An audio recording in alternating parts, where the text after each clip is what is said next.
Hey, hey, salut à vous l'ami, j'espère vous trouver avec la forme aujourd'hui. Bienvenue dans cet épisode d'Eric.Solutions. Je suis Eric, votre spécialiste pour le développement rapide de votre business sur Internet. Et dans ce nouvel épisode, j'aimerais soulever avec vous certains aspects de notre activité quand on a choisi de gagner sa vie sur le web qui ne sont pas toujours roses et dont peu d'entrepreneurs du web parlent, et pour cause parce que bien sûr dans nos contenus, que ce soit des vidéos, des articles, des podcasts, etc., on a tendance à mettre en avant essentiellement les bons côtés, ce qui est tout à fait normal. Mais il y en a aussi des moins bons, et donc on va en parler. Et mieux que ça, on va voir comment toujours garder le cap envers et contre tout. Et bien sûr, on va aussi parler des bons côtés. Ça vous dit d'en savoir plus? Alors surtout, lâchez pas la suite.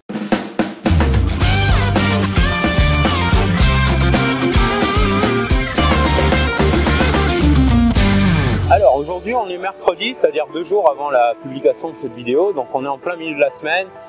Il est 1h et quelques, enfin 13h et quelques, et je vais chercher mon pain si vous voulez tout savoir. Je me suis dit je vais vous emmener avec moi parce que c'est vrai qu'en ce moment avec la chaleur de ouf qu'il fait à Phnom Penh où je me trouve toujours en ce moment, c'est mieux, enfin on est mieux à l'intérieur la journée, c'est mieux de sortir plutôt la fin de l'après-midi ou alors le matin tôt, et c'est pas forcément l'éclairage idéal pour une vidéo, et en plus c'est pas forcément les moments où je fais des vidéos. Bref, c'est pour ça que dans les prochaines semaines, je crois que je vous l'avais déjà dit dans un épisode précédent, ça va se passer surtout chez moi à l'intérieur, mais je vais toujours faire de mon mieux pour vous amener de temps en temps des belles petites prises de vue, vous faire voir des jolis coins et puis vous amener un maximum de valeur toujours dans mes vidéos. Bref, alors c'est ça le charme de notre métier aussi, c'est qu'en plein milieu de la semaine, comme ça on peut prendre son temps, prendre une journée un peu up, une journée un peu relax. Donc ça fait partie des bons côtés dont on va parler aussi bien sûr. Mais il y en a des moins bons. Alors comme moi j'ai pas préparé cet épisode, des fois je prépare, vous savez, avec une petite structure, ce qu'on appelle un conducteur. Mais il y a des fois où j'improvise, donc ça va être un petit peu comme ça aujourd'hui. Au fur et à mesure, j'espère que ça peut vous inspirer. En tout cas, vous qui regardez cette vidéo, qui avez peut-être choisi tout juste de gagner votre vie sur le web, ou alors vous avez choisi déjà depuis un moment, mais il y a des situations dans lesquelles vous allez peut-être vous reconnaître.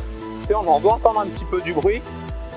Parce que vous savez, c'est les marchands ambulants là, donc ils vendent des coquillages et tout ça, puis ils ont un espèce de haut-parleur avec un MP3 en boucle et qui dit en khmer je vends des coquillages, etc. Voilà.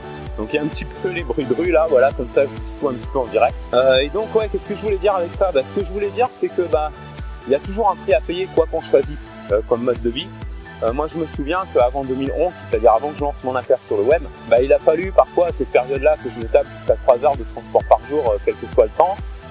Pour aller travailler pour un boss que je n'aimais pas forcément beaucoup, et avec certaines personnes, il y avait des gens que j'aimais bien, des gens avec qui je bossais bien sûr, mais d'autres que j'aimais moins bien, mais qu'on est obligé de supporter. Bref, c'est peut-être une situation que vous connaissez, et ça c'est le prix à payer, de dire, pour avoir ce qu'on appelle un emploi stable, une vie bien rangée, etc. Maintenant, si on veut un mode de vie meilleur, il faut prendre un certain nombre de risques, et il faut risquer de changer ses habitudes. Il faut prendre des nouvelles habitudes, il faut prendre beaucoup d'engagement, faut s'engager quoi, c'est un business dans lequel il faut s'engager. Il y a des fois l'environnement qui n'est pas facile aussi, l'environnement n'est pas toujours favorable au choix qu'on a fait. J'avais fait une vidéo là-dessus, je vais peut-être vous remettre le lien dans la description YouTube, sur comment faire quand on a un environnement qui n'est pas forcément favorable au type d'activité qu'on a choisi. Bref, il y a d'autres choses que j'aimerais voir avec vous, mais par contre je pense qu'on va continuer la vidéo, là je vais aller chercher mon pain. Et une fois que j'ai ramené mon pain, donc on va continuer la vidéo chez moi, il fait vraiment meilleur. A tout de suite.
Ah bah je vous avoue que je me sens bien plus à l'aise là avec la clim et puis comme ça on est posé tranquille pour poursuivre la conversation. Alors j'ai dû perdre le fil de la conversation par contre parce que j'avais commencé à parler du prix à payer quand on a ce type d'activité. Alors je voudrais juste clarifier un truc avant de poursuivre quand même, c'est que le but de cette vidéo c'est pas du tout de vous décourager ou de vous dégoûter d'avoir votre business sur internet. Au contraire, moi j'aurais plutôt tendance à vous encourager parce que je trouve qu'il n'y a pas de plus belle activité au monde qui nous donne ce privilège de pouvoir même par rapport à d'autres entrepreneurs qui ont pignon sur rue comme les commerçants et tout ça, qui ont des stocks à gérer, des employés parfois à gérer, des galères à gérer que nous on n'a pas à gérer. On en a d'autres, bon, on va en parler un petit peu aussi, mais qui sont beaucoup plus flexibles, beaucoup plus simples à gérer, à manager.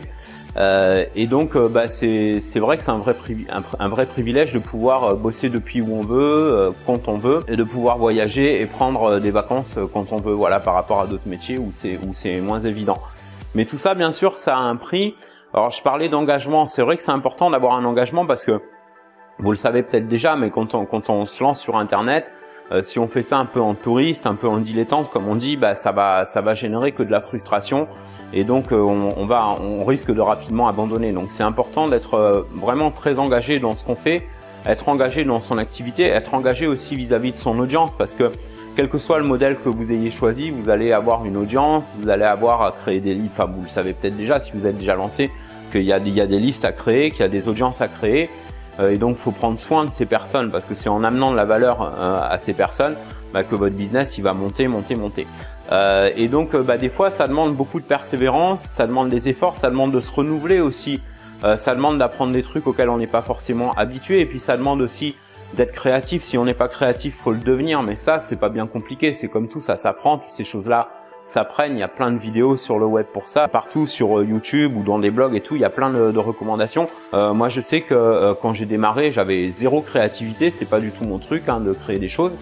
Et puis, j'ai appris à créer. Et donc, à partir de là, on peut créer à partir de rien. On peut créer des produits numériques à partir de rien, on peut créer de l'abondance à partir de rien finalement, et c'est ça qui est passionnant. Donc ça c'est le bon côté. Donc là je parle du côté un peu moins rose, mais le bon côté de ça c'est que on a justement la liberté de créer des contenus qui font une différence pour les autres, et ça c'est vraiment génial. Alors un des aspects aussi des fois qui est pas toujours rose quand on a un business sur le web, c'est de devoir faire face à la concurrence. C'est vrai qu'il y a de plus en plus de concurrence.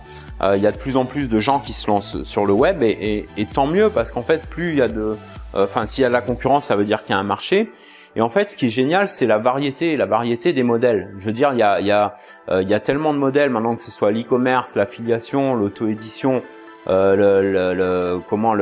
créer des produits numériques, créer des applications, des logiciels, et même dans chacun de ces modèles aussi des services de consulting, par exemple, comme j'en ai parlé un peu, je crois, dans le dernier épisode, le dernier ou l'avant-dernier, je sais plus, excusez-moi, des fois je suis un peu confus sur les épisodes. Je vous mettrai le lien aussi, c'est à propos du consulting, qui est une activité qui marche aussi super bien.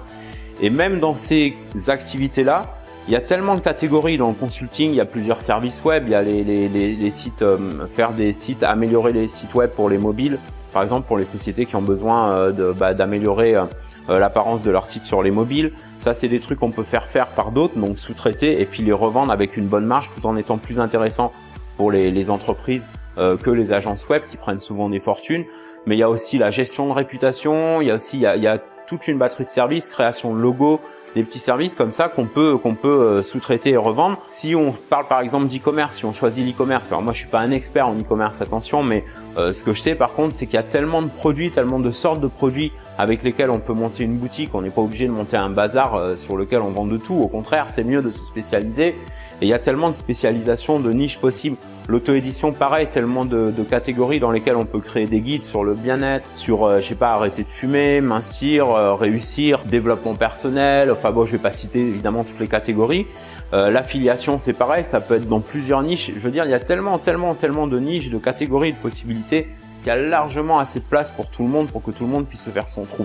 Donc ce qu'on perçoit parfois comme le mauvais côté, le mauvais aspect qui est la concurrence montante, en réalité les opportunités elles aussi elles augmentent, et donc finalement c'est le bon côté de tout ça. Il y a des moments aussi où on perd la confiance en soi. La confiance en soi peut être fragilisée, et à ce moment-là c'est plus facile de la perdre que de la maintenir et que de l'augmenter. Et pourtant, c'est faisable tout ça en faisant régulièrement un travail sur soi. Parfois aussi, il faut apprendre à utiliser des outils auxquels on n'est pas forcément habitué. Alors, ce qui est bien maintenant, c'est qu'il y a de moins en moins besoin de compétences techniques pour les outils qui existent maintenant pour créer nos contenus sur Internet, pour les faire connaître et tout. Et puis aussi, les domaines dans lesquels on n'a vraiment pas de compétences, on peut faire externaliser, on peut sous-traiter à moindre frais. Mais là aussi, il y a un côté un petit peu moins rose, c'est que quand vous commencez à externaliser, alors si c'est juste externaliser, avoir des freelances par-ci par-là pour des missions, ça va, mais si vous commencez à monter une petite équipe virtuelle comme ça, il faut régulièrement les motiver, les briefer. Il faut quand même connaître un minimum le domaine dans lequel on va les briefer, parce que sinon on les briefera pas aussi bien que si on parle un petit peu leur langage. Moi, je vois par exemple mon équipe de développeurs, je développe entre autres un de mes modèles que j'exploite. Donc un des modèles que j'exploite sur Internet, c'est le développement d'applications, de logiciels pour automatiser, pour faciliter la vie des entrepreneurs. Et donc c'est vrai que si j'avais pas appris un minimum de connaissances, alors attention, je suis pas un gros geek moi du développement d'applications, mais si j'avais pas quand même appris un minimum de base sur ces outils-là, si j'avais pas essayer, tester. En fait, moi, c'est ça que j'ai fait. J'ai beaucoup testé d'outils sur le marché, sur Internet. Et donc, ça m'a permis de voir où est-ce qu'il manquait des trucs, où est-ce qu'il y a des trucs qui pourraient être améliorés et qui pourraient faciliter encore plus la vie des gens. Et donc, moi, c'est ce que je fais avec mon équipe. J'ai des briefs réguliers avec eux pour leur dire, bon, voilà, ce que vous avez commencé à développer par rapport au projet qu'on a mis en place, c'est génial.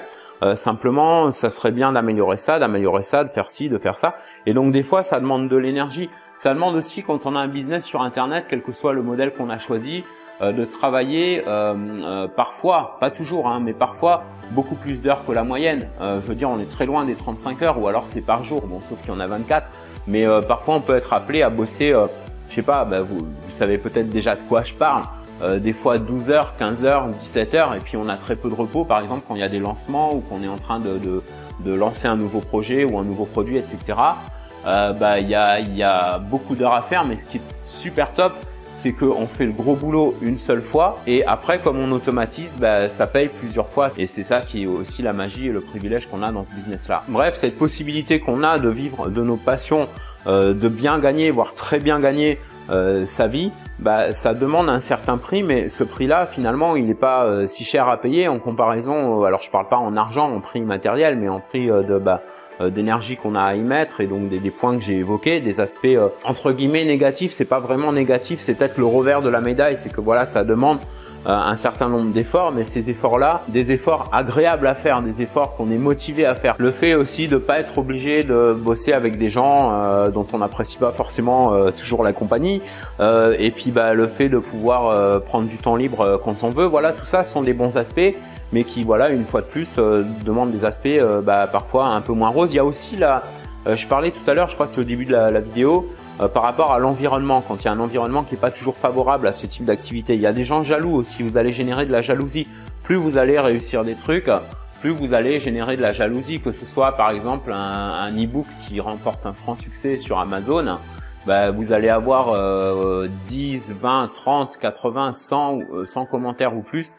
Dans la masse, vous aurez forcément des gens à qui ça va pas plaire, et là évidemment on peut pas plaire à tout le monde, et je dirais d'un côté tant mieux, parce que de toute façon plus on cherche à plaire à tout le monde, et plus on plaît à personne en fait. Donc il faut vraiment cibler sur les audiences vers lesquelles on veut amener de la valeur, et c'est justement ça aussi que je voulais mettre en avant comme bon côté. Alors c'est perçu parfois comme un côté galère, parce que il faut faire des efforts et il faut se remettre régulièrement en question pour amener un maximum de valeur à son audience. Mais en même temps, c'est super magique, c'est super satisfaisant.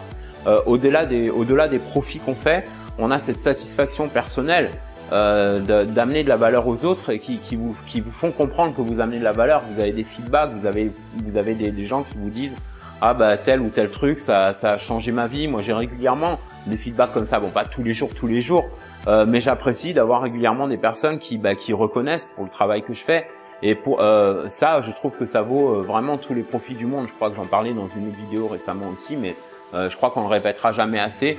Un des bons aspects donc de cette activité qu'on a quand on amène de la valeur aux autres, c'est d'avoir régulièrement la reconnaissance des autres. Pour garder le cap dans les moments difficiles, pour garder le cap dans les moments où ça va moins bien que d'autres, dans les moments où ce qu'on fait, ça amène pas toujours les fruits qu'on attend, dans ces moments-là, Il faut être capable de se remettre en question sans se culpabiliser. Mais ça, c'est pas un exercice très compliqué. Je vais vous remettre le lien vers une vidéo où j'en parlais plus en détail. Focaliser donc sur les aspects positifs, garder conscience des aspects positifs, les aspects que j'ai évoqués en fait, c'est-à-dire garder en tête vos objectifs, le pourquoi de ce que vous faites. C'est ça qui va faire la différence et qui va vous permettre de tenir bon, de persévérer et d'aller jusqu'au succès. Là où beaucoup d'autres s'arrêtent, en fait, là où beaucoup d'autres abandonnent et échouent, c'est là que justement vous pouvez vous faire votre place en persévérant, en tenant bon, en continuant à focaliser sur tout ce qui est positif dans ce métier et sur toute la différence que vous pouvez faire pour les autres et qui vous sera bien rendue. Bref, gardez à l'esprit qu'on est vraiment des privilégiés, nous les entrepreneurs du web, par rapport à d'autres catégories d'entrepreneuriat ou par rapport même carrément au salariat. C'est qu'on a vraiment ces privilèges-là. Ils ont évidemment un prix, mais bon, la récompense elle est là, quoi. La récompense elle est au bout. Si vraiment on va jusqu'au bout, qu'on continue, on cesse jamais d'apprendre, qu'on continue à consommer des contenus, des audiobooks, des e-books, des vidéos, etc. pour se former, et qu'on parle aussi avec d'autres entrepreneurs. C'est important de parler avec des personnes comme nous, de pas rester isolé, parce que justement ça aussi c'est un des aspects pas toujours roses, surtout si vous avez choisi de vous lancer en solo, de bosser en solo. Parfois on se sent un peu isolé, mais voilà, bref, ce que je voulais dire avec ça, c'est si on veut rester vraiment solo, si on veut lutter contre l'isolement tout en restant en solo, il faut tout simplement de temps en temps déconnecter, décrocher complètement, sortir de son business, pas toujours être la tête dans le guidon, prendre du temps pour avoir un peu des loisirs, sortir un peu, rencontrer d'autres gens, aller voir des spectacles, aller au restaurant avec des amis, aller voir des films, du théâtre, ou voilà, des trucs un peu. Faut sortir. Faut quand même avoir au moins un minimum de vie sociale, parce que je sais que dans notre job, c'est pas toujours évident. On est nombreux, on est beaucoup justement à focaliser tellement sur ce qu'on a envie de réaliser, les rêves qu'on a envie de réaliser avec ce type de business, qu'on a tendance un peu à en oublier parfois ce pourquoi on le fait, pourquoi on fait cette activité-là, pourquoi on a choisi, une des raisons en tout cas pour lesquelles on a choisi ce type d'activité, c'est pour avoir plus de temps libre pour les loisirs, pour les proches, pour la famille, pour les amis, etc. Et finalement, dans la réalité, on se rend compte que on néglige beaucoup tout ça quand on est trop vraiment dans le truc. Et donc c'est pour ça que c'est important d'arriver à trouver un compromis entre garder sa conscience professionnelle, c'est-à-dire accorder l'importance qu'on accorde et l'engagement qu'on a dans son business, tout en se laissant un petit peu une liberté. Et pour ça, il suffit de bien organiser son temps avec des outils par exemple comme Google Agenda ou comme Trello qui est un gestionnaire de projet, et donc mettre des plages d'horaires définies pendant lesquelles on fait ce qu'on a besoin de faire. Si on voit qu'on commence à dépasser, il vaut mieux parfois renoncer, même si c'est difficile, et dire je poursuivrai demain ou je poursuivrai à un autre moment. Prendre des pauses de temps en temps régulièrement dans la journée. Voilà, parce que l'autodiscipline aussi, quand on est entrepreneur du web en solo, c'est aussi ça. L'autodiscipline, c'est pas seulement s'imposer une discipline de boulot forcené, c'est aussi savoir faire des pauses et savoir changer aussi d'environnement, parce qu'on peut bosser depuis n'importe où, donc pourquoi pas en profiter, de sortir un peu des fois de chez soi. Alors moi je vois par exemple, je bosse pas toujours de chez moi, des fois je vais dans un espace de coworking, donc on n'est pas obligé d'aller dans un espace de coworking, on peut aussi aller dans un hall d'hôtel, on peut aussi aller dans un parc s'il fait beau avec son laptop, enfin faut varier, varier, faut que ça reste un plaisir, pour que ça reste motivant, pour garder le cap malgré les aspects les moins roses de notre business. Bref, s'il y a une conclusion à faire, c'est que dans notre activité, dans notre business sur internet, il y a des jours où c'est pas toujours facile, mais à côté de ça, la récompense peut vraiment être très gratifiante. Voilà, c'est tout pour aujourd'hui. Ça me ferait plaisir d'avoir vos impressions. Quels sont les aspects selon vous les moins roses dans votre vie d'entrepreneur du web, et quels sont les aspects au contraire les plus positifs que vous trouvez, et comment vous gardez le cap. Voilà, ça peut servir de conseil, de recommandation pour les autres personnes qui regardent cette vidéo comme vous, et qui peuvent vouloir d'autres conseils, d'autres recommandations en plus de celles que je peux donner pour garder le cap. C'est quoi votre truc à vous pour garder le cap, pour jamais lâcher, pour persévérer et pour mettre toutes les chances de votre côté pour faire de votre business sur internet un succès? Voilà, en attendant, j'espère que cet épisode vous a plu, qu'il a pu vous inspirer, faire une différence dans votre business. Si c'est le cas, n'hésitez pas comme d'hab à me mettre un beau pouce tout bleu et à partager cette vidéo avec ceux et celles de vos collègues entrepreneurs qui souhaiteraient lancer ou faire progresser leur business sur internet. et on se retrouve dans le prochain épisode. À bientôt, je vous kiffe. Take care.